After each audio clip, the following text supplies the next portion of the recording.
మీ 10 డిజిట్ల mobile number జాగ్రత్తగా ఒక పేపర్లో రాసుకొని కూడండి. ఈ 10 డిజిట్స్ మొబైల్ నంబర్ మొత్తం కూడితే 45 నంబర్ వస్తే, చాలామంది 45 అంటే 4 + 5 9, 9 అంటే కుజుడు అనుకుంటున్నారు.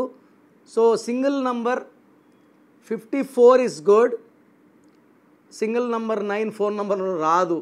18 ఇస్ ఫర్ టెన్షన్స్, 36 అస్తవ్యస్తం, 45 అంటే దివాలా, నెత్తి మీద గుడ్డ, బ్యాంక్రప్సీ.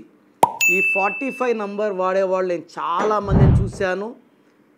ఆర్థికంగా చిదిగిపోయి కట్టుకున్న ఇల్లు, కారు, బంగ్లా, భూములు అమ్మేసుకొని అప్పులు పాలై చీకట్లో బతికేవాళ్ళు.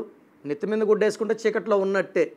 సో 45 నంబర్ మొబైల్ నంబర్ ఉంటే దీని బ్యాంక్రప్సీ, అవమానాలు, తల దించుకునేలాగా చేస్తుంది. ఎందుకంటే mobile number is very very important. It is linked with PhonePe, Google pay. Mobile number బాగుంటే డబ్బులు నిలబడ్డం, మొబైల్ నంబర్ బాగాలేకపోతే ఖర్చు అయిపోవడం జరుగుతుంది. ఈ 45 నంబర్ ఉంటే మాత్రం ఖచ్చితంగా ఎవరికీ కలిసి రాదు.